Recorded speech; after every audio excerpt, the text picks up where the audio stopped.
자, 오늘 우리들에게 주시는 하나님의 말씀은 여기 세 군데인데요. 먼저 요한복음 5장 37절에서부터 40절 말씀입니다. 우리 같이 한 목소리로 공독합니다. 또한 나를 보내신 아버지께서 친히 나를 위하여 증언하셨느니라. 너희는 아무 때에도 그 음성을 듣지 못하였고 그 형상을 보지 못하였으며 그 말씀이 너희 속에 거하지 아니하느니 이는 그가 보내신 이를 믿지 아니하니라. 너희가 성경에 영생을 얻는 줄 생각하고 성경을 연구하거니와 이 성경이 곧 내게 대하여 증언하는 것입니다. 그러나 너희가 영생을 얻기 위하여 내게 오기를 원하지 아니하는도다. 아멘. 자, 갈라디아서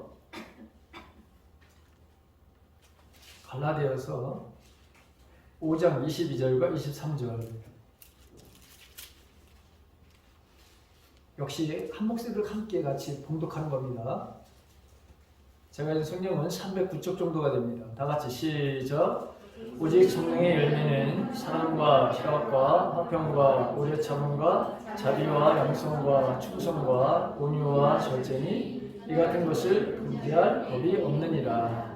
자, 한 군데만 더 봅니다. 에베소서 2장 8절과 9절 말씀입니다. 제가 읽은 성경은 311쪽 정도가 됩니다. 다 같이 시작. 너희는 그 은혜에 의하여 믿음으로 말미암아 구원을 받았으니 이것은 너희에게서 난 것이 아니요 하나님의 선물이라. 행위에서 난 것이 아니니 이는 누구든지 자랑하지 못하게 함이라. 아멘. 자, 오늘은 이 구원의 단계에 대해서, 이 구원의 길이라고 하는 것에 대해서 이제 두 주간에 걸쳐서 말씀을 나눌 겁니다. 오늘은 여러분 유인물 5페이지 상단까지만 말씀을 전하게 될 것입니다. 제가 이제 믿음에 대한 이런 말씀을 하고 이 믿음으로 말미암아 구원을 얻는다고 하는 이 말씀을 선포하고 있는데 오늘도 마찬가지로 이 구원의 길, 구원의 단계에 대해서 말씀을 나누려고 합니다. 자, 요한 웨슬레, 이 감리교의 창시자인 요한 웨슬레 목사님의 일생 동안에 가장 관심을 두고서 추구하는 것은 인간의 구원이었습니다. 그래서 그의 구원은 믿음으로 얻게 되는 순간서부터 시작을 하죠. 그래서 점진적으로 이제 우리가 성화되어야 되는, 거룩하게 되어가는. 그래서 결국 모든 우리 안에 있는 이 죄성, 원래 아담으로부터 내려오는 이 죄성이 사라져서 궁극적으로 우리가 이제 사랑으로 충만해지고 그래서 그리스도의 형상을 회복하는 것이었습니다. 이런 바로 웨슬레 목사님의 구원에 대한 이해로부터 은총과 의인, 그 다음에 중생, 성화의 바로 교리가 나오게 된 것이죠. 그래서 웨슬레 목사님은 구원의 단계를 첫 번째로 보면 선행 은총, 그 다음에 두 번째 보니까 의인 이전의 회개, 그 다음에 우리를 어렵다고 계시는 의인, 그 다음에 거듭남, 다른 말하면 여러분 중생이라고 하는, 신생이라고 하는 바로 이 거듭남, 그 다음에 의인 후에 회개와 점진적인 이 성화의 과정을 거치면서 이제 바로 여러분 거룩이라고 하는, 우리가 여러분 여기 보면 성결과 의로라고 하는 이 거룩이라고 하는 이 그리스도인은 완전이다라고 이렇게 표현했는데 이 거룩의 바로 여러분 최종적인 것은 뭐냐? 사랑이라고 하는 거예요. 사랑. 예수님이 우리를 너무나도 사랑하셨기 때문에 우리에게 모든 것을 바로 다 주셨잖아요. 그래서 그리스도인들이 이 땅에서 완전을 이루는 삶은 뭐냐? 모든 율법의 강령이라고 했죠. 그 다음에 선지자들이 바로 전해준 이 성경을 한마디로 이걸 요약한다면 하나님 사랑, 이웃 사랑이잖아요. 그래서 우리는 사랑의 사람이 된다라고 하는 것입니다. 그리고 영화, 이것은 이 땅에서 여러분 이루어지는 것이 아니라 이제 재림하시는 주님과 더불어 우리가 신령한 몸으로 변화되고 그래서 궁극적으로는 주님이 이 땅에 오시면서 우리가 부활을 통해서 완전한 주님과 같은 모양으로 이렇게 변화되어지는 이거를 영화다, 이렇게 여러분 구원론을 바로 펼치고 있습니다. 그래서 이 웨슬리 목사님의 구원론은 크게 의인과 성화라고 하는 이런 이중적인 구조를 가지고 있습니다.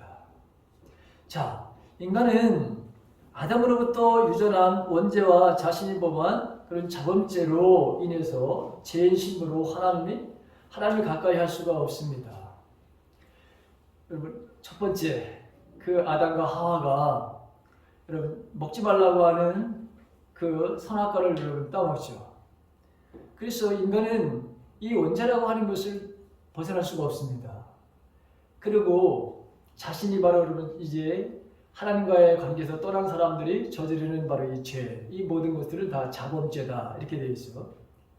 그러니까 죄인의 신분으로 하나님과 바로 단절이 되었습니다.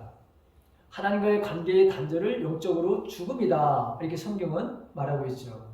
살아있지만 우리 영혼이 죽은 사람이 이게 바로 여러분 마찬가지로 이 죽은 것과 마찬가지로 하나님과의 단절이라고 하는 것은 이건 곧 여러분 죽음이다. 왜? 하나님과 대화를 할 수 없습니다. 하나님의 말씀을 들을 수가 없습니다. 영이 죽은 사람들은 절대로 하나님의 말씀을 듣지 못합니다. 그래서 우리는 모두가 죄인입니다 라고 표현할 때 사람들이 흥분하기 시작을 하는 거예요. 왜 내가 죄인이냐고.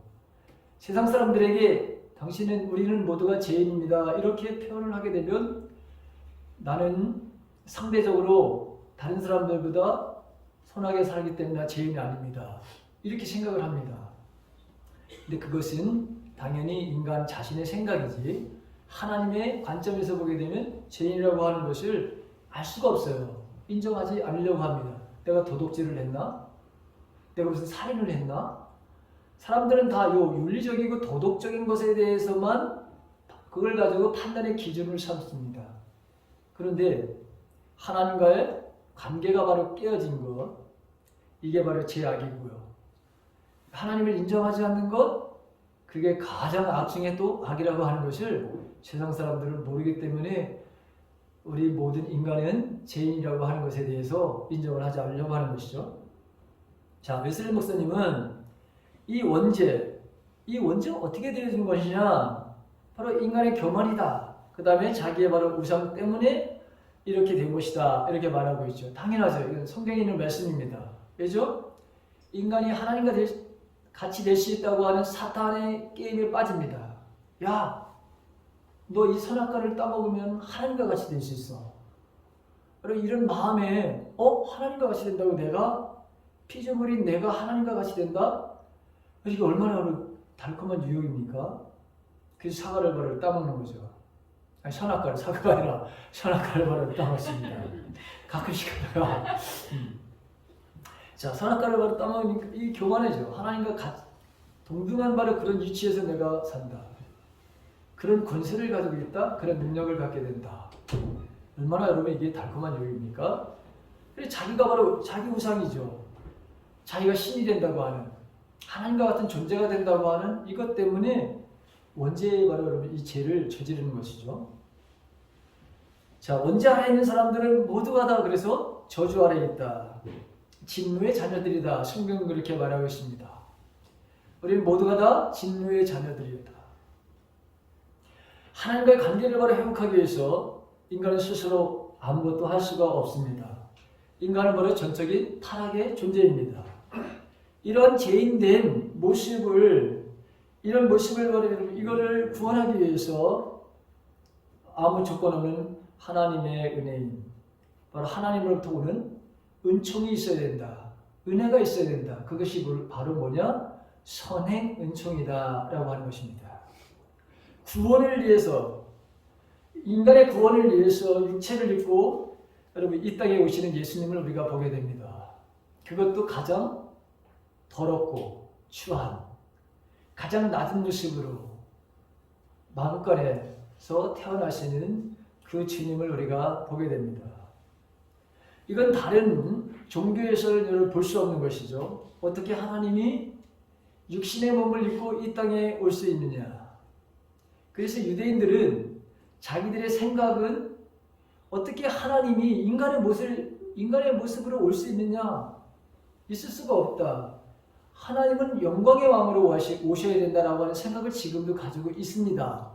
그런데 많은 유대인들도 예수님이 이 땅의 메시아라고 하는 것을 인정하기 여러분 시작했습니다. 아주 많은 사람들이 그것을 지금은 인정하고 있습니다. 근데 아직까지도 정말 이스라엘 그 땅에서만 더 그렇게 완고하게 아직까지도 메시아가 이 땅에 오시지 않았다는 생각을 가지고 있지. 유대의 땅을 벗어난 전 세계에 흩어져 있는 많은 유대인들은 예수 그리스도가 메시아라고 하는 것을 받아들이는 추세가 아주 굉장히 여러분 이게 이제 폭넓게 받아들이고 있다고 하는 것이죠. 자, 웨슬리 목사님은 이 선한 은총에 의해서 모든 사람들이 구원을 받을 수 있다고 하는 그런 보편적인 구원론을 바로 주장을 하죠. 여러분 한번 베드로후서 3장 9절을 같이 읽습니다. 여러분 있으니까 같이 이제 읽습니다. 시작. 약속하신 것을 뒤로 미루시는 분이 아닙니다. 어떤 사람들은 더디다고 생각할지 모릅니다.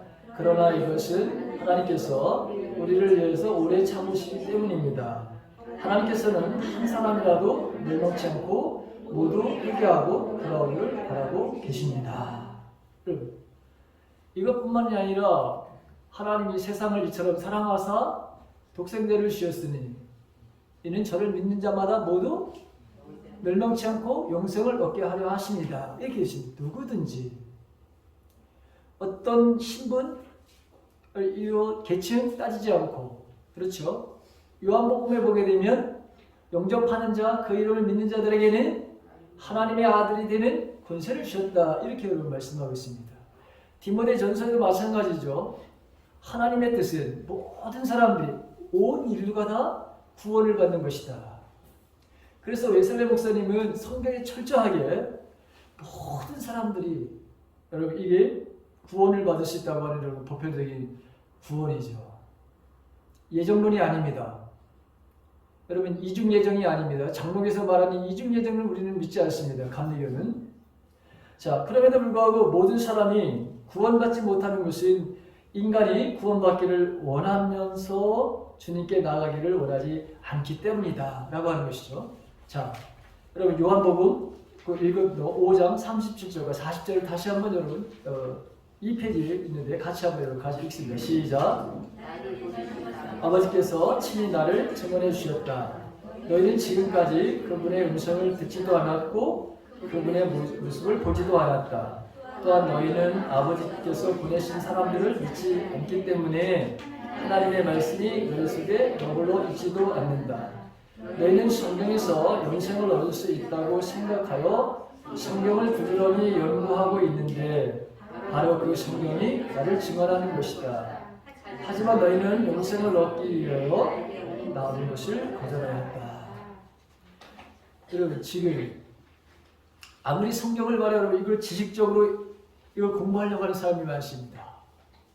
지금도 하나님의 말씀을 지식적으로 이해하려고 하는 사람들이 여러분 많아요.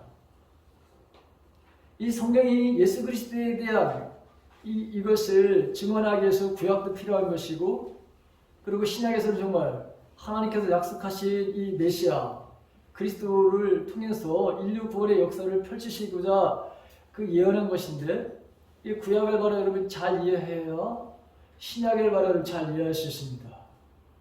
근데 성경을 아무리 많이 읽는다 하더라도 진짜 이 하나님에 대해서 인정을 하지 않으려고 하는 그냥 뭐 세상에 있는 책과 뭐 다를 바가 없다 이렇게 생각하는 사람들이 의외로 많습니다.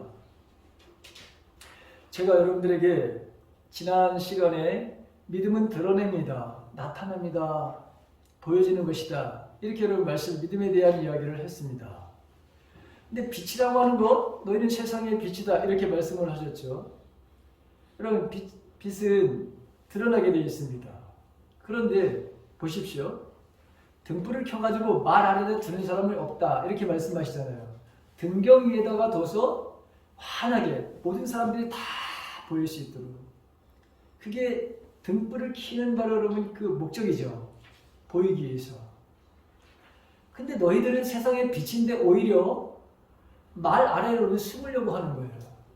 왜 그렇죠? 자기의 악함이 드러나는 것.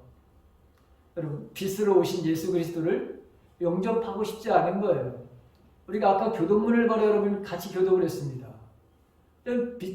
빛의 역할은 드러나는 것인데 자기의 악함이 드러날까봐 여러분 예전의 삶대로 그대로 살고 싶은 마음이 여러분 인간에게는 있어요.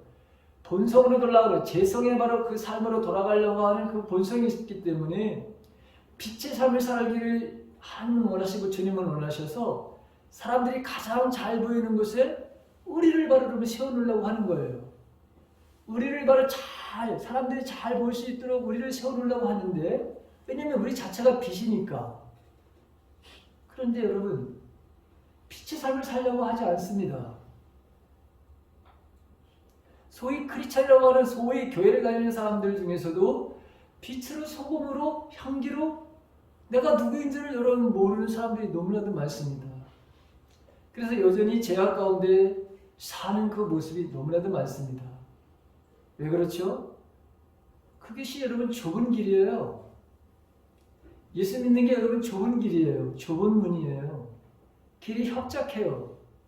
그래서 그 길을 가는 사람이 없습니다. 그래서 사람들은 넓은 길로 가는 거예요. 그런데 넓은 길의 끝에는 죽음이라고 하는 지옥이라고 하는 사실을 모르는 거예요. 그러나 좁은 길과 좁은 문, 그 협착한 그 길을 끝에서 그 길 끝에는 뭐가 있습니까? 거기에는 영생이 있습니다. 거기는 구원이 있습니다. 거기에는 바로 천국의 삶이 있는 거예요. 그래서 오늘날도 빛의 역할을 감당하지 말라고. 오늘 보십시오. 그의 모습을 보지도 않았다. 음성도 듣지 않았고 또 너의 아버지께서 보낸 사람을 믿지 않는다. 왜? 하나님의 말씀이 너희 속에 머물러 있지 않기 때문이다. 성경을 여러분 부지런히 연구한다고 하면서도 그 말씀을 내 삶 가운데 적용하지 않는 사람들이 너무나도 많아요. 근데 저와 여러분들은 살아내기를 해야 합니다. 살아내기.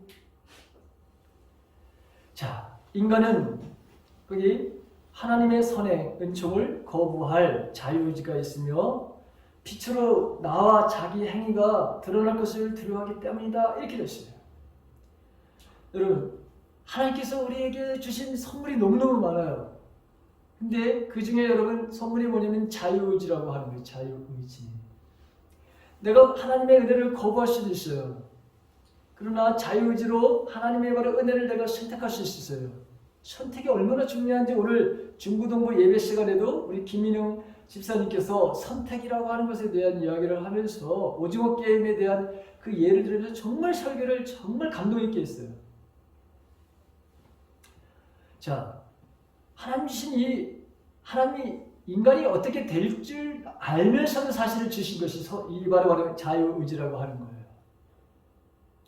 인간을 로봇으로 만들지 않았다고 하는 거예요. 그분은 우리의 인격을 무시하면서 강요하고 억압하는 분이 절대 아니시라고 하는 것을. 왜? 그분은 인격자이십니다. 우리에게 하나님은 선의 은총이라고 하는 것을 통해서 오기를 바라시고 그래서 자기 아들을 바라 여러분 죽기까지 사랑하시는 그 사랑의 모습을 보여줬지만 믿고 안 믿고는 바라 누구에게 여러분 그것을 주어졌느냐? 그 인간의 바로 자유의지를 주셔서 선택을 하라고 여러분 이렇게 주신 거예요. 얼마나 하나님이 바로 멋지신 분인 것을 우리가 알 수 있죠. 그런데 빛으로 나와 자기 행위가 드러날 것을 두려워하기 때문에 하나님을 바로 섬기는 것을 여러분 거부하는 거예요. 나는 이대로가 좋아요. 그냥 내버려 두세요. 여러분 이거는 길가와 같은 마음을 가지고 있는 사람들인데 이 길가와 같은 마음이 있는 사람들은 열매가 있습니까? 없습니까? 없습니다. 마음이 벌써 여러분 이게 잘못되어지는 거예요. 그러니까 자기의 여전히 예전의 바로 삶의 모습, 옛사람의 삶의 모습으로 가지고 있는 사람들은 사실은 주님을 만나지 못한 사람들입니다. 하나님의 사랑의 깊이를 모르고 넓이를 모르고 길을 모르는 사람입니다. 사실은 여러분 구원받지 못한 사람들입니다. 옛 생활로 계속해서 돌아가는 바를 삶을 살아가는 사람들. 교회를요, 정말 도장 찍기 위해서 오는 거, 출근, 회사같이 출근처럼 오는 사람들이, 우리 교회도 있었습니다. 우리 교회도 있었어요. 근데 지금은 여러분 그분이 우리 교회를 안 나옵니다. 네, 그래서 참 내가 목회하는 이런 가운데도 이런 분을 만나는구나 라고 하는 것을 저는 경험했습니다. 자, 웨슬리 목사님에게 있어서 의는 하나님이 나에게 무죄를 선고한 죄 용서를 의미한다고. 그러니까 제사함은 예수님의 바로 십자가의 대속을 믿음으로 나의 죄가 전가되고 깨끗하게 씻음을 받게 됩니다. 여러분 보십시오. 구약에서는 내 죄가 어떻게 해서 용서를 받게 됐나요? 동물이 대신 내가 그 동물에게 안수를 해서 나의 죄가 동물에게 전가되어서 동물이 내 대신 피 흘려 죽는 그것을 통해서 인간이 제사함을 받았습니다. 근데 그게 완전한 제사함이었느냐? 아니었어요. 계속해서 여러분 죄를 짓 때 동물이 바로 여러분 희생되는 거예요. 언제까지 이 동물이 계속해서 여러분 희생되어야 될까요? 나를 위해서? 그래서 여러분 이렇게 되죠. 사라가 데리고 있었던 이집트 여인 하갈이라고 하는 여인을 통해서 자녀를 얻으려고 했습니다. 그래서 정말 얻었습니다. 이스마엘을. 근데 하나님께서 약속하신 약속의 자녀가 아니에요. 근데 하나님은 여러분 기다리셨죠. 더 완전히 뭐죠? 인간의 능력으로는 도저히 할 수 없는 상황까지 정말 인간의 벼랑 끝에 여러분 내모신 거예요. 근데 남자가 100세에 아들을 바로 아브라함 100세에 그 아들을 바로 여러분 얻게 되잖아요. 근데 그 얻기 전에 있었던 말의 일입니다. 이 말씀은 자녀가 없으니까 아브라함이 화가 많이 났어요. 약속하셨는데 약속을 이루시지 않는 거야. 근데 어느 날 갑자기 나타나셨어. 그러면서 아브라함에게 두려워하지 말아라 이렇게 말씀하시고 나는 너의 방패야.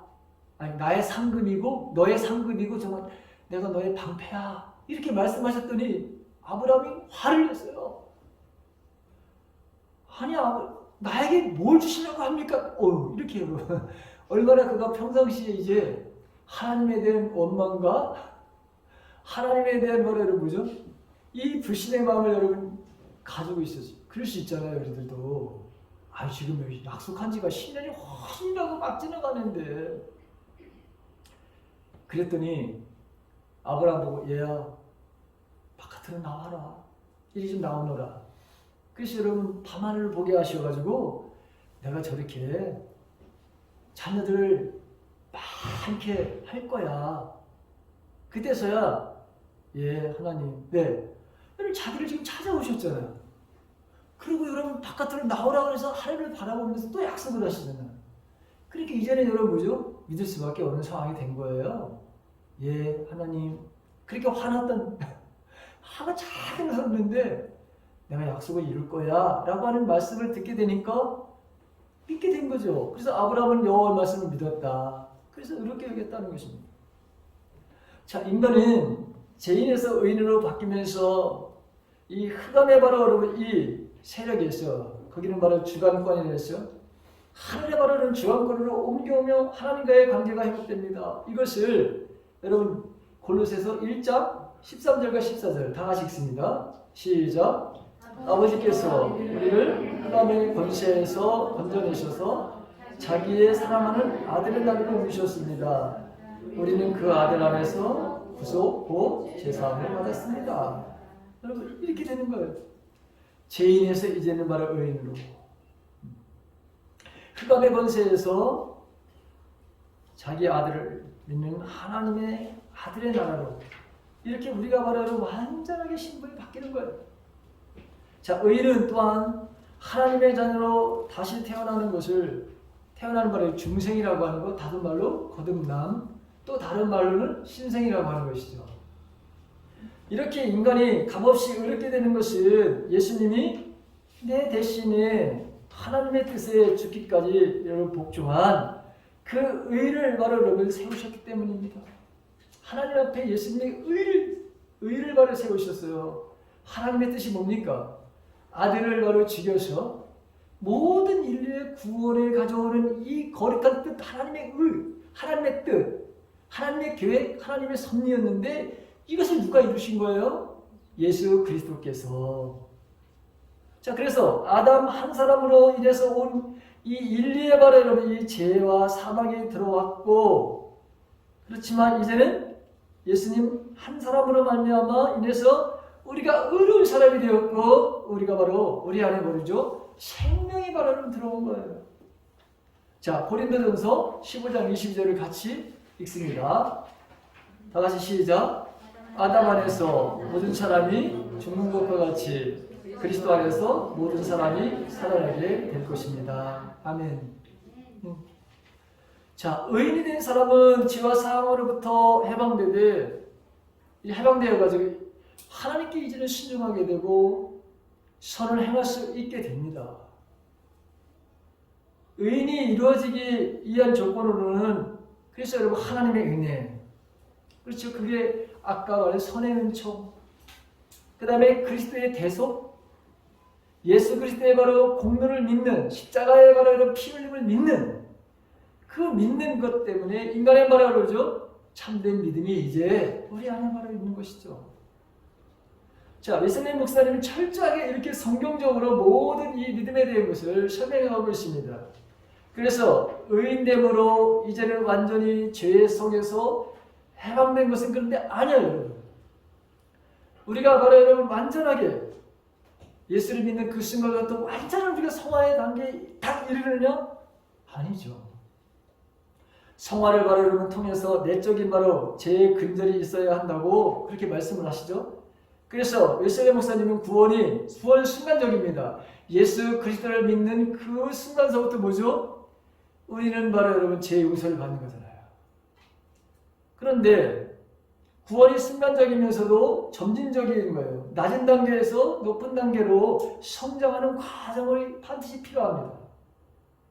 그래서 천국에 바로 가는 우리가 바로 궁극적인 구원이 바로 천국이죠. 그런데 그렇죠? 그렇지만 현재적인 구원이 바로 반드시 우리들에게 있어야 됩니다. 현재적인 구원이 없는 궁극적인 구원을 바로 우리가 기대할 수가 없게 되는 거예요. 그러니까 이 땅에서 우리는 천국의 삶을 바로 살아내는 삶이 있어야 그것이 이어져서 죽음이라고 하는 것을 딱 거치고 나서 그 다음에 뭐죠? 천국에서의 바로 삶을 이어가는 거예요. 이 땅에서 여러분 우리가 하나님의 바로 여러분죠? 그 은혜 안에서의 삶이 바로 우리가 살지 못하면 결국에는 궁극적인 구원을 얻을 수 없는 거예요.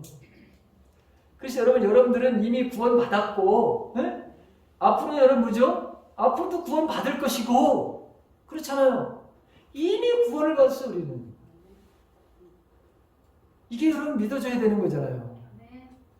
이게 안 믿어지는 사람이 여러분 많습니다. 내가 구원을 받았는가? 여러분 구원은 뭘 받는 것이다? 믿음으로 받는 거예요. 믿음으로 받는 거예요. 행위로 하는 게 아니에요. 여러분 11조로 받는 게 아니에요. 여러분 11조로. 사람들은 뭐 11조를 안 하면 구원을 못 받는다. 어디 그런 게 있어요?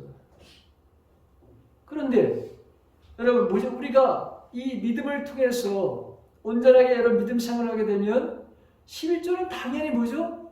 하게 돼 있는 거예요. 감사함으로.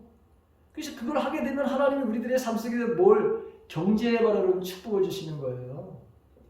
구원하고는 상관이 없어요. 아셨죠? 그래서 여러분 율법적으로 살지 마시기 바랍니다. 내가 11조를 못한다.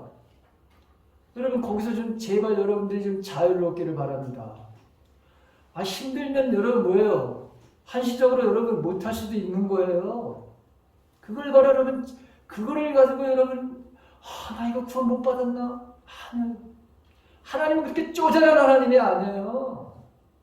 하나님 모든 것을 가지고 계시는데 이게 하나님의 것인데 그런데 그거 여러분 우리가 뭘 아셔? 하나님께 뭘 아셔? 여러분들에 있는 거 그거는 말이죠. 하나님과의 관계를 바로 여러분 말하는 거예요. 너는 피조물인 걸 네가 인정하냐?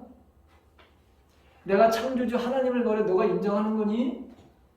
내가 모든 것이 내 거라고 하는 걸 네가 인정하는 거야? 그렇다면 한번 네가 그걸 한번 표현해봐. 여러분 그 표현이 뭐예요? 그게 11조예요. 율법적으로 말이 되어져 있으니까 여러분 그걸 해야 된다. 여러분 그런 데서 여러분들이 좀 자유해지기를 바랍니다. 아셨죠? 아멘. 자, 그래서 아주 유명한 말을 여러분 그 표현을 씁니다. 웨슬리 목사님이 자, 우리가 집을 들어가게 되면 세 가지를 거치게 된다. 여러분 아파트를 보게 되면 여러분 그죠? 우리가 먼저 여러분 이게 문을 이렇게 두들겨야 돼. 아니 열어야 돼, 그렇죠? 그다음에 통로가 있어요. 아니면 뭐 계단이 있듯이. 그다음에 여러분 뭐죠? 문을 열고 말하는 집에 들어가는 그래서 웨슬리 목사님은 자, 문 앞에 있는 것을 이 집으로 들어가야 되는데 문 앞에 있는 거 여기서 먼저 뭐가 필요하다? 회개가 필요한 것이다. 회개.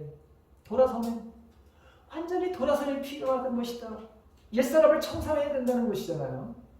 그 다음에 종교의 문을 바르고 이 복도 같은 것이 뭐냐면 신앙이야, 신앙. 여기 여러분 믿음이야. 이게 믿음이야. 회개가 바로 여러분 들어가고 그 다음에 여러분 믿음이 바로 여러분 들어가야 되는 것이고 그 다음에 말이죠. 종교 자체를 경건으로 봤어요. 이 말을 다른 말로 모르면 여러분 뭐냐?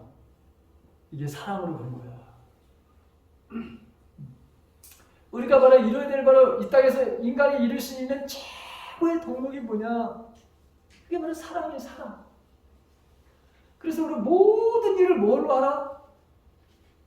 모든 줄 사랑으로 알아. 이렇게 표현하는 거예요. 주님이 얼마나 우리를 사랑하셨으면 당신의 바로 피 한 방울, 물 한 방울 남김없이 바로 우리들에게 주셨어요. 그래서 여러분 경건의 바로 여러분 그 모습 우리가 도달해야 될 이 땅에서 도달해야 될 바로 여러분 그 그리스도의 완전이라는 것이 뭐냐? 그게 바로 사랑하는 사람이라고 하는 거예요. 사랑은 모든 허물을 덮는다. 그래서 회개는 구원의 바로 첫 단계로 의인이 되기 위해서 이게 전제 조건이다. 이렇게 여러분 말씀을 하는 거예요. 자, 거기 빨간 글씨 된 거 같이 읽습니다. 시작. 인간은 복음을 믿기 전에 회개해야 하며 그리스도를 신뢰하기 전에 자신에 대한 의의와 신뢰를 포기해야 합니다. 회개는 자신의 죄를 깨닫고 진심으로 뉘우치며 낮아진 마음으로 하나님께 자비와 용서를 비는 마음입니다. 의인이 되고 난 후에도 죄를 짓는 순간마다 회개함으로써 그리스도의 피의 공으로 용서받아야 합니다. 아멘. 그리스도를 바로 신뢰하기 전에 자신에 대한 바로 의와 신뢰를 포기해야 된다. 이 말은 다른 말로 보면 예수님께서 너희들이 정말 나를 따르려고? 너희들이 정말 내 제자가 되기를 원하느냐? 그러면 너희는 너희 자신을 부인해야 된다. 이런 말씀을 하시죠. 그리고 내 십자가를 지고 나를 따라야 된다. 그러니까 예수 믿는 건 아무나 믿는 게 아니에요. 믿음은 여러분 싸구려가 아니에요. 하나님은 모든 인류에게 선의 은총을 통해서 구원받기를 간절히 원하시지만 그러나 이 복음을 선택하는 것은 아무나 선택하는 것이 아니다 라고 하는 것을 우리가 알 수 있어요. 자기를 철저하게 부인해야 돼. 이게 무슨 말입니까? 자기의 삶의 생각, 어떤 삶에 오면서 경험했던 것들, 이 세상적인 지식들, 이게 하나님의 말씀과 배치될 때 어떻게 됩니까? 내 생각을 전적으로 다 내려놔야죠. 그런데 우리는 세상의 지식을 가지고 살려고 합니다. 전문가일수록 내 세상의 지식이 더 확실하고 분명하다. 이런 생각을 갖는 거예요. 근데 여러분, 저와 여러분들이 가지고 있는 선입견, 잘못된 지식을 가지고 우리가 있는 것, 이 편견, 선입견이라든가 가치관, 고집과 아집이라고 하는 거, 이게 하나님을 믿는 데 있어서 얼마나 큰 장애라고 하는 것을 여러분 아시나요? 이게 바로 여러분 성경에서 말하는 길가와 같은 마음이라고 하는 걸 여러분 제가 지금 제자 훈련 그 과정 속에서 여러분 가르치는 거예요. 자기를 부인하지 않는 사람들은 다 길가와 같은 사람들이에요. 돌짝박 같은 사람들이에요. 가시덤불과 같은 바로 사람들입니다. 이 마음을 가지고 있는 사람들은 열매가 있습니까? 없습니까? 열매가 있습니까? 없습니까? 없죠. 없습니다. 하나님이 계속해서 말씀하시는데도 불구하고 못 듣습니다. 왜 그렇죠? 자기 의가, 자기 생각이, 자기의 신념이 하나님의 말씀보다 더 확고하기 때문에. 그래서 지금도 마찬가지입니다. 지금도 여러분 많은 크리스찬들이 있습니다. 그런데 정말 주님의 말씀 앞에 자신의 생각을 굴복시켜서 복종하는 사람이 얼마나 될까요? 사도 바울은 고린도전서에서 뭐라고 말하느냐? 내가 복음을 전하고 내가 다른 복음을 전하는 내가 그 복음에서 떨어져 나갈까 봐 자기는 자기를 바라 육신을 쳐서 그래서 주님께 복종한다 이런 말을 하는 것을 보게 됩니다.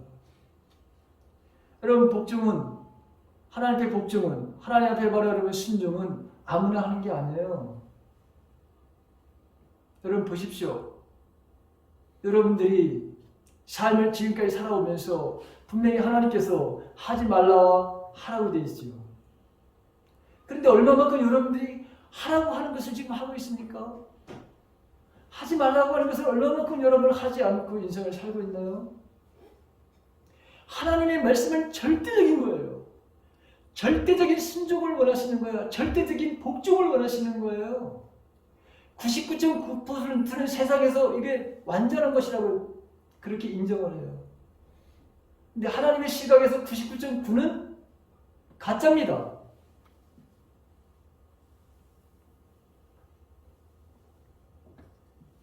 이게 다른 거예요. 우린 나름대로다가 믿음 생활하면서 상대적으로 생각을 하는 사람이 의외로 많습니다. 나는 저 집사님보다, 저 권사님보다, 저 장로님보다 내가 더 의로워. 내가 생각하는 것이, 내가 행동하는 것이, 내가 말하는 것이. 근데 여러분, 그건 자기 생각이죠. 인간의 생각에서, 인간의 바라보는 그 시각에서 바라보는 건데 하나님의 시각에서 여러분 바라보십시오.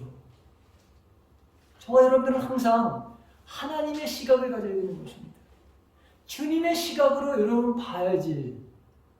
왜 내 생각과 내 판단의 기준을 가지고 사람을 잣대를 바로 들이댑니까? 그게 바로 온전합니까? 그게 바로 여러분 진리입니까? 아니잖아요. 근데 저와 여러분들은 그렇게 바로 잣대를 들이대고 내 생각의 어떤 틀 안에서의 모든 생각을 하면서 옳고 그르다, 잘못됐고 잘됐다. 아유, 하나님이야. 자기가 하나님이야.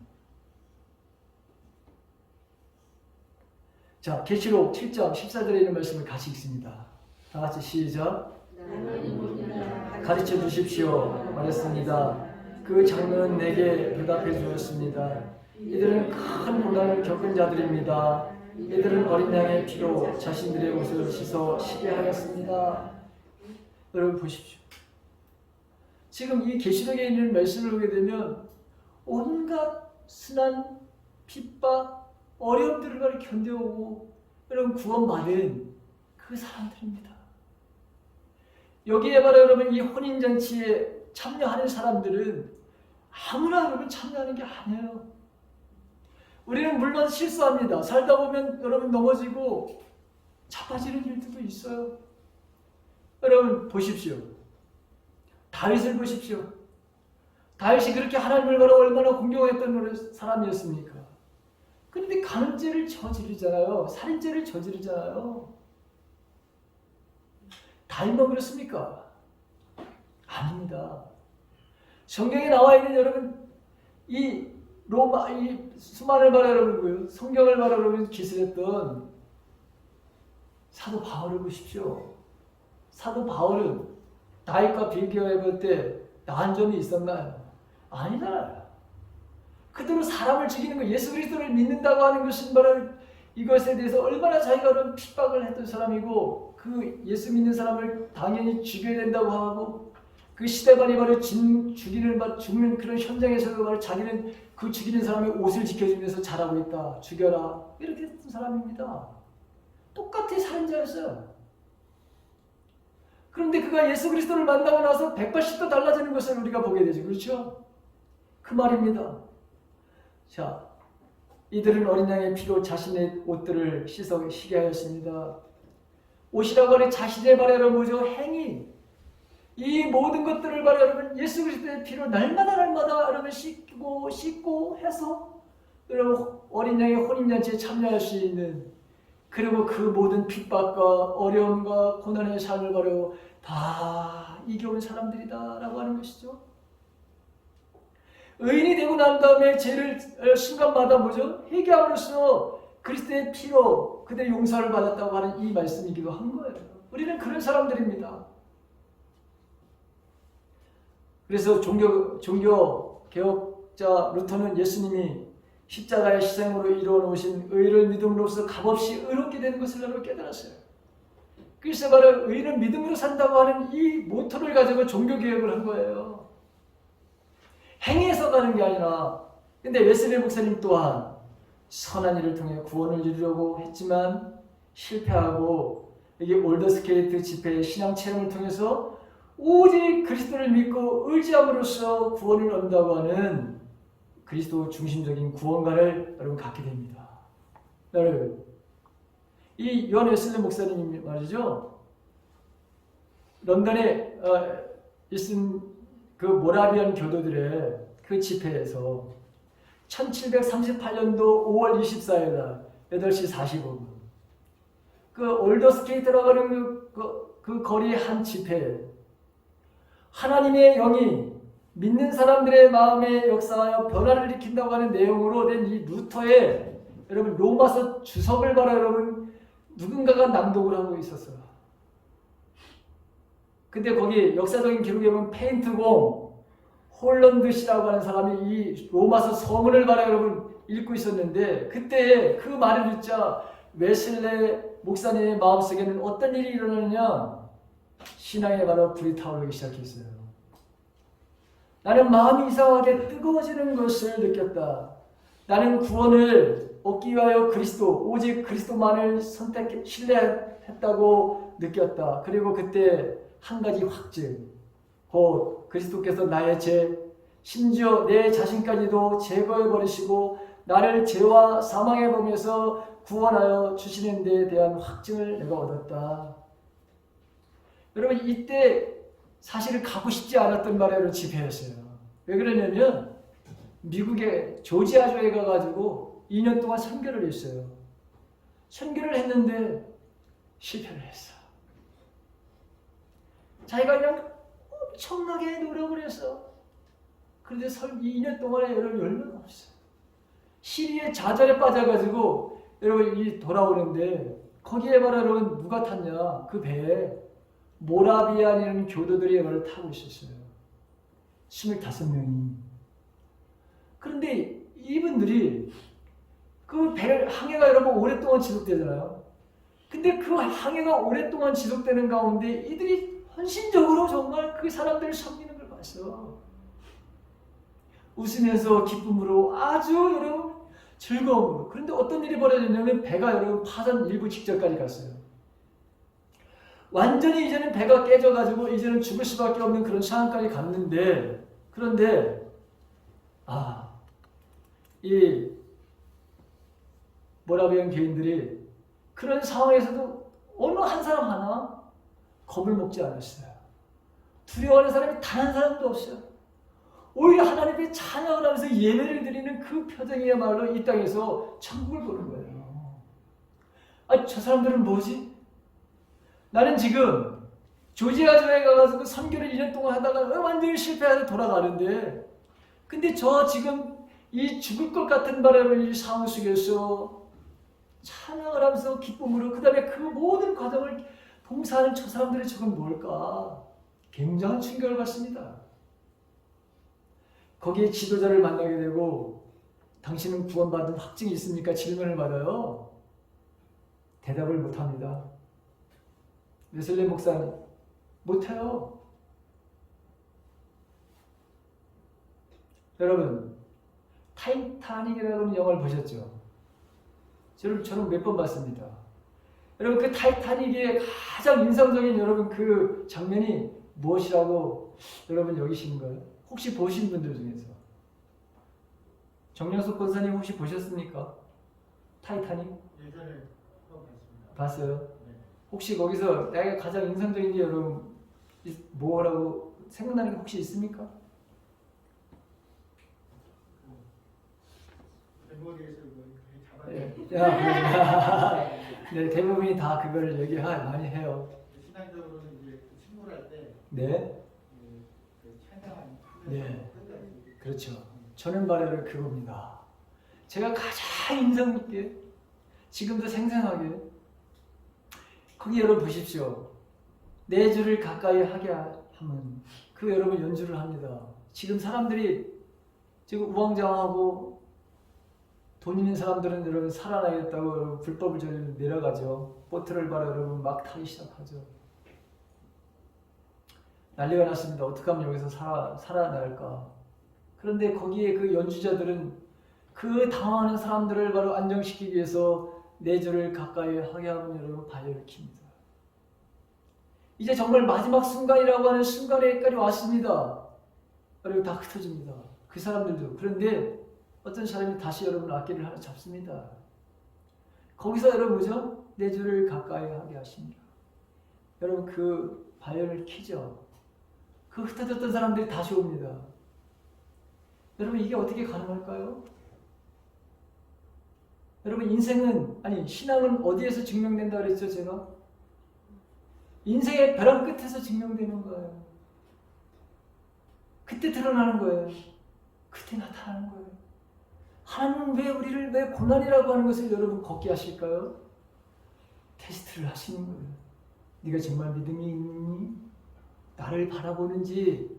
여러분 그래서 아브라함도 테스트를 하신 것이고 다윗도 테스트를 하신 것이고 저와 여러분들도 여러분 지금도 하나님 우리를 테스트하시는 거예요. 진짜 믿음이 있느니? 자, 거기서 이런 실망을 가졌는데 어느 날 그 올더스케이트라고 하는 여러분 1738년 5월 24일 날 저녁 8시 40분에 마지못해서 거기 참석을 했는데 거기서 바로 여러분 이런 배관공이었던 그렇죠 페인트공이었던 홀란드시라고 하는 이분이 루터의 바로 로마서 주석에 대한 것을 바로 읽어 내려갔을 때 의인은 믿음으로 산다고 하는 뭐 이런 것들을 바로 읽었던 것 같아요. 근데 거기에서 갑자기 내 가슴이 뜨거워지는 것을 나는 느꼈다 하면서 이제 온전히 믿음은 이 믿음이 바로 구원을 얻는 것이구나. 의인은 믿음으로 사는 것이다 그랬는데 여러분 웨슬레 목사가 얼마나 철저했는지 아십니까? 이분이 바로 얼마나 철저하게 여러분 그 인생을 살면서 이게 했는지 제가 그 가지고 있는 것 중에 한번 말씀을 드릴게요. 이분이 어떻게 경건 생활을 했는가? 이분이 바로 옥스퍼드 대학에 바로 전과정을 수료하죠. 성직자로 임명되고 그래서 마음에 바로 여러분 이라는 의심을 없애기 위해서 더욱더 경건 생활을 했습니다. 자, 어떻게 경건 생활을 하냐? 4시부터 일어나시는 거예요. 4시부터 5시까지 명상과 기도, 5시부터 7시까지 성경 읽는 거, 8시부터 9시까지 기도해요. 12시부터 1시까지 간증시간, 9시부터 12시까지 성경 연구, 12시부터 1시까지 간증시간, 2시부터 4시까지 저녁 기도해요. 5시부터 6시까지 명상과 기도, 6시부터 7시까지 성경 공부, 7시부터 8시까지 저녁 예배, 8시부터 9시까지 설교. 보십시오. 이분의 하루 일상이에요. 이렇게 철저하게 생활을 했어요. 그런데 구원의 확신이 없어. 이렇게 철저하게 했는데 조지아주에 가가지고 선교사를 하다가 철저하게 실패를 하고 돌아오는데 그런데 여러분 어느 날 이런 바로 여러분 놀라운 체험을 갖게 됩니다. 그래서 여러분 우리가 해마다 5월달에 되게 되면 웨슬레 해신 몇 주년 여러분 기념 성회를 반드시 하게 되어 있는 거예요. 코로나 때문에 못하고 있지만 그래서 5월달에 되면 우리 감리교는 전국적으로 어느 교회를 정해놓고 여러분 웨슬레이 기념 몇 주년 회심 행사를 바라라고 하는 거예요. 왜? 감리교를 창시한 여러분 그 웨슬레이 목사님을 기념하면서 그의 신앙, 그의 바로 신앙을 바로 우리가 이 시대에 바로 어떻게든지 그 신앙을 통해서 하나님 나라를 확장하자라는 의미에서 하는 거예요. 자, 인간이 의인이 되는 바로 과정은 예수님이 이루신 의를 믿고 받아들일 때 하나님의 의가 내 안에서 바로 성취됨으로 이루어지는 거 아니에요? 구원받기 이전에 웨슬리는 바로 의식주의자였어요. 이렇게 성공의 바로 여러분 전통에 따라서 여러분 하나님의 법들을 자신의 힘으로 지켜냄으로써 신앙과 선행에 의한 의라는 바를 추구했어요. 그러나 웨슬리 목사님은 구원에 대한 불확실성과 죽음에 대한 공포, 조지아주의 선교사의 실패, 그런데 모라비안 교도들의 영령과 올더스케의 그 체험을 통해 가지고 심적 변화를 바로 겪게 됩니다. 그러니까 웨슬리 목사님이 말하는 의는 죄의 용서를 바라고 회개와 믿음을, 이 회개와 믿음이 바로 의인이 되기 위한 유일한 조건인 것을 여러분 발견하게 되는 거예요, 새롭게. 그래서 의인과는 뭐냐? 루터와 종교개혁, 오직 은혜로, 오직 믿음으로 이걸 바로 받아들이게 된 거죠. 그러나 루터와 칼빈의 바로 의인관이 믿음만을 강조하다 보니까 선행을 바라는 뭐죠? 경시하는 신앙인으로서 하여금 도덕적인 불감증에 빠질 수 있게 하는데 이게 문제가 생겼어요. 그래서 웨슬리 목사님은 선행을 바로 선화의 조건으로 보고 신앙 바로 여러분 지상주의를 경계하고 믿음과 행실의 바로 균형을 바로 이루는 이 삶들을 바로 그게 바로 여러분 원래 의미, 원래 피스티스라고 하는 바로 여러분 이 헬라어의 믿음이라고 하는 것이 바로 여러분 뭐죠? 하나님에 대한 신뢰, 동의 플러스 행위가 그것이 바로 여러분 피스티스라고 하는 이런 바로 용어예요. 의인과 바로 중생은 거의 동시적으로 일어나지만 웨슬리 목사님은 의인이 중생에 앞선다고 그렇게 생각을 순서대로 그렇다는 거예요. 동시에 일어나게 됐죠. 자, 죄인된 인간은 죄사함으로 의인이 되는 거잖아요. 성령을 받아 새 생명으로 태어나기 때문이죠. 중생으로 바로 의인은 자신 안에 자리 없고 있는 이 타락한 본성을 새롭게 합니다. 의인은 바로 여러분 죄책감을 제거합니다. 중생을 바로 다시 태어남이라고 하는 이것은 죄성을 바로 제거하게 되고 의인은 하나님의 사랑을 바로 복귀하는 것이죠. 하나님의 사랑. 중생은 하나님의 성상을 바로 보죠. 다시 덧입게 되는 거예요. 그래서 웨슬리 목사님에게서 중생은 내적인 변화로 하나님의 형상을 회복하고 죄의 능력을 바로 제거하고 거룩한 하나님의 자녀가 되는 이 영적인 변화입니다. 사람은 중생으로 세상 사랑에서 하나님 사랑으로 교만과 혈기로부터 겸손과 온유의 마음으로 변화되는 거죠. 주님의 바로 궁극적인 우리가 제자와의 마지막 단계가 뭡니까? 제가 추구하는 제자와의 마지막 단계가 겸손과 온유예요. 즉 중생은 인간의 타락된 본성을 버리고 성령의 도움으로 그리스도 안에서 새로운 피조물이 되는 것, 이 놀라운 변화를 경험하는 거예요. 그래서 웨슬리 목사님은 설교에서 이 중생이라는 이런 단어보다도 새로운 영적 출생이라는 의미에서 신생이다, 다시 태어남이다 라고 하는 그런 용어를 그가 즐겨 사용했습니다. 신생은 뭐냐? 신생은 세속적이고 마귀적인 마음에서 그리스도의 마음으로 변화돼 영적으로 바로 다시 태어남을 이걸 바로 의미하는 것이고, 의인이 하나님과 인간의 바로 관계적인 변화라면 의인이 당연히 그렇죠. 관계가 깨어져야 되는데 관계가 새로 만들어지는 거 아닙니까? 신앙을 한마디로 다른 말로 표현하면 관계라고 하는 것이잖아요. 하나님과 인간의 관계, 피조물과 창조주의 관계. 그거라면 신생이라는 건 바로 실제적인 변화를 의미하는 거예요. 살아내기입니다. 여러분, 저와 여러분들의 삶을 속에서 살아내게 하자라고 하는 것이잖아요. 제가 강조해서 지금 말씀을 드리는 것도 내가 여러분 믿음에 대한 이야기를 하면서 우리를 살아내기를 하는 것이지 듣는 것에서 만족하는 것이 아니다. 그래서 웨슬리 목사님은 중생의 이 신생의 필요성을 다음과 같이 했습니다. 여러분 같이 첫째 뭐다? 같이 있습니다. 시작. 첫째, 죄악에서 벗어나 깨끗하고 경건한 삶인 성결을 위해서는 먼저 거듭나야 합니다. 두 번째는 거듭나지 않고는 하나님과 교류할 수 없기 때문에 진정한 구원을 위해 필요합니다. 세 번째, 중생은 천국에서는 물론 이 세상에도 사랑과 기쁨이 충만한 행복한 삶을 살기 위해서 필요합니다. 자, 그렇다면 여러분, 이렇게 중생한 사람들, 세속적인 것에서 이제 마귀적인 마음에서 그리스도의 마음으로 변화된 바로 이런 사람들, 어떤 게 나타나느냐? 믿음은 드러납니다. 믿음은 보여주는 것이다. 믿음은 바로 여러분 뭐죠? 이게 나타남, 드러남, 보여주는 것이다. 저절로.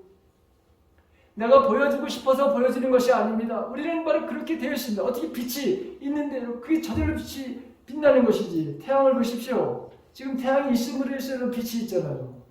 마찬가지로 중생한 사람들에게 나타나는 것이 있다. 그게 바로 뭐냐? 성령의 오론에 대해서 9가지 열매입니다. 9가지 열매 다 같이 시작. 사랑, 기쁨, 화평, 오래 참음, 친절, 선함, 믿음, 온유, 절제. 여러분, 이거 우리가 보여주고 싶지 않아도 보여주는 것들을 감출 수가 없어요. 내가 사랑받는 사람이고 사랑을 주는 사람인데 여러분, 이게 어떻게 감춰질 수 있나요? 기쁨? 이거는 감출 수가 없어요. 그래서 세상 사람들이 우리를 무섭게 이상하게 생각하는 거예요. 아니, 저 사람들은 저런 상황에서 왜 웃는 거야 도대체? 어떤 저런 죽음에서 어떻게 바이올린이 켜지지? 어떻게 죽음의 현장 앞에서 그들은 찬양을 할까? 환경에 의해서 여러분 기쁨이 오는 것이 아니에요. 환경에 의해서 여러분 우리에게 평화가 오는 게 아니에요. 이건 절대적인 하나님의 바로 은혜를 경험한 사람들, 그 사람들이 바로 여러분 보여주고 나타나고 드러나는 것들을 인내하게 되고요. 다른 사람들에게 친절하고요. 그 다음에 우리에게 선함이 나타나고, 여러분 다른 사람들과의 신뢰관계가, 믿음이라는 게 다른 사람들과 신뢰관계가 이게 바로 여러분 보여줘. 그냥 여러분 우리가 그 다음에 아무도 없는 곳에도 우리는 절제를 할 수 있어. 누가 보지 않아도 우리는 하나님 앞에 서 있는 사람들에서 절제를 할 수 있어요. 가고 싶은 거 안 가게 돼요. 하고 싶은 거 안 하게 돼요. 그래서 웨슬리 목사님이 이 거듭남, 새로운 태어남이라고 하는 것은 뭐냐? 첫 번째 믿음을 강조했는데, 이 믿음은 하나님 안에서 확고한 바로 의뢰와 믿음이라고 했잖아요. 원래 피스트가 그런 말이라고 했잖아요. 모든 죄를 이기는 힘과 그 결과로 오는 바로 평안입니다. 두 번째로 말하면 나타나는 게 표적이 뭐냐? 보여주는 것이 뭐냐? 드러나는 것이 뭐냐? 그게 바로 소망이라는 거예요. 소망. 소망은 하나님께로부터 나온 신앙인의 철저한 확신으로 하나님이 주시는 기쁨이다. 다른 말로 기쁨이다. 중생한 자는 이 소망으로 인해 절망하지 않고 늘 기쁨과 희망의 생활을 하게 됩니다. 여러분, 코로나 바이러스 이 상황에서 왜 우리는 기뻐하는 삶을 삽니까? 왜 이것이 바로 여러분 지나갈 거라고 하는 믿음이 있나요? 우리가 이 땅에 소망을 두지 않기 때문에 그렇습니다. 그리고 우리는 철저하게 주님에 대한 확신이 있습니다. 이 또한 지나가리라. 그리고 이렇게 되는 이런 생활이 계속된다 하더라도 나는 결코 이 생활에 의해서, 이 환경에 의해서 나는 지배당하는 사람이 아니라 이것을 나는 초월하리라는 믿음이 있기 때문에 그렇습니다. 세 번째 표적은 뭘까요? 사랑입니다. 변함없이 주를 사랑하며 주와 한 영혼으로 결합되어 계명을 지키고 순종하게 됩니다. 중생한 사람은 하나님으로부터 받은 사랑을 받아 여러분, 이건 이웃에게 전파하고 원수까지도 사랑하게 되는 것이죠. 보십시오. 예수님이 이런 말씀하십니다. 누군가 너에게 오리를 가자고 하자. 그렇게 제안한다면 너희는 신리까지 같이 동행해줘라. 어떤 사람들이 너희들에게 거두까지 만약에 달라고 한다면 아예 속옷까지 벗어서 줘라. 원수를 너를 미워하는 건 그건 아니야. 원수를 미워하지 않아야 돼. 오히려 사랑해야 돼. 그 말을 사도 바울은 어떻게 표현하냐면 숯불 사랑을 바로 쌓아라 이렇게 말하는 거예요. 너의 대적이 배가 고프냐? 그런 게 보이느냐? 그렇다면 K마트 가가지고 김밥을 사라. 그래서 여러분 김밥을 갖다 줘라. 너를 핍박하고 너를 힘들게 하는 자들이 있느냐? 근데 그 사람을 내가 보니까 목이 말라. 그러면 여러분 25시에 가가지고 생수를 사서 그에게 갖다 줘라. 여러분 이게 어떻게 가능한가요? 하나님의 사랑에 대한 깊이를, 하나님의 사랑에 대한 높이가, 넓이가, 길이가 어떤지를 바라는 이거를 아는 사람은 할 수 있는 거예요. 성경에 수많은 사람들이 여러분 죽음을 받습니다. 지난 시간에 여러분 그런 얘기를 했어요. 우리 어떤 제자 훈련을 했어요. 어떻게 여러분 그 스데반이 돌을 맞으면서 죽으면서 하나님 저들이 하는 일을 알지 못합니다. 용서해달라고 어떻게 해요? 다니엘을 보십시오. 사자굴에 바로 여러분 들어가는 일이 발생하게 되죠. 다니엘의 바로 세 친구도 마찬가지입니다. 예수님의 바로 제자들을 보십시오. 유다 빼고 나머지는 바로 여러분 다 어떻게 여러분 죽음을 맞습니까? 십자가에 거꾸로 여러분 기름 그 다음에 목이 잘리는 어떻게 이게 가능할까요? 이게 여러분 어떻게 가능하겠어? 근데 여러분들도 어느 순간에 여러분 모두가 다 하나님께서 알 수 없는 나에게 여러분 뭐죠? 이 지금 9가지 열매 중에서 하나님의 사랑이 나를 강권하시는 것을 느끼게 돼요. 여러분들의 기쁨이 바로 여러분 아무리 우리를 힘들게 하고 어렵게 하는 상황이라도 여러분 내 안에서 솟아나는 기쁨이 있어요. 내 안에 오히려 평안이 있어요. 그래서 여러분 기도할 수 있는 거예요. 나를 지키는 사람을 향해서 여러분 두 팔을 벌리면서 저들이 하는 일을 용서해달라고 기도할 수 있는 사람들이 누구냐? 거기 그 사람들만 위대한 사람들이 하는 게 아니라 초대교회 일반 모든 성도들도 그렇게 했어요. 그래서 시브리서에 보게 되면 이 사람들을 세상 사람들이 감당하지 못하는 사람들이다 이렇게 표현한 거예요. 여러분 저와 여러분들은 이런 사람들이에요. 세상이 우리를 감당할 수 없어. 왜? 우리는 하나님의 자녀야. 여러분 그런 믿음이 여러분들에게 있습니까? 이게 당연한 것이어야 되는 거예요. 이게 당연하지 않으니까 세상이 우리를 밟아. 개독교라고. 철저하게 여러분 우리가 밟히고 있어요. 빛의 역할을 안 사니까, 소금의 역할을 안 사니까. 여러분, 이제 우리는 살아내야 돼요. 저와 여러분을 살아내길 간절히 바랍니다. 네. 자, 그래서 우리는 이제 하나님의 자녀로 갖춰야 될 품성으로 이 중생한 자는 거룩하고 완전한 상태인 성화를 지향해 가는 거예요. 중생이 다시 태어난 그런 출생했다면 이제 성화는 성장해야 되는 거예요. 여러분 성장은 반드시 훈련이 필요한 거예요. 여러분 제자 훈련을 왜 합니까? 성장을 하기 위해서, 온전해지기 위해서 거기에 초점을 맞추고 제자 훈련을 하는 거예요. 그래 남성들 다 여기 참여해야 돼요. 여러분 10월 말에 여러분 이제 11월 셋째 주부터 하게 되는데 남자들 당연히 같이 해야 됩니다. 웨슬리는 중생을 바라보고 성결과 성화의 시작으로 보았지만 성경에서는 구원받기 위한 중생을 성화로 포함합니다. 어린아이가 출생해도 잘 먹어야죠. 성장하지 않으면 병들고 죽을 것입니다. 중생한 사람은 반드시 경건한 신앙생활을 하며 믿음 안에 머물러 죄를 멀리해야 합니다. 웨슬리는 중생한 자에게 남아있는 죄의 뿌리를 제거하고 사랑으로 충만케 하는 성결, 여러분 거룩을 강조하는 거죠. 거기 마지막 이제 있고 설교를 마칩니다. 의인과 시작. 의인과 중생은 성화의 입구에 해당하며 중생한 자는 완전 성화까지 기독적인 성장이 필요합니다.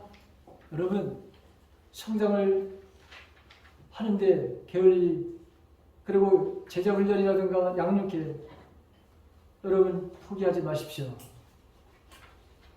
양육에 여러분들도 많은 분들이 참여하셔서 이 그리스도의 완전 사랑의 사람들로 되어서 그 사랑의 마음을 가지고 여러분 뭐죠? 우리가 이웃사랑하는 거예요. 그 이야기는 다음 주서부터 이제 이어서서 계속 제가 설교를 할 겁니다.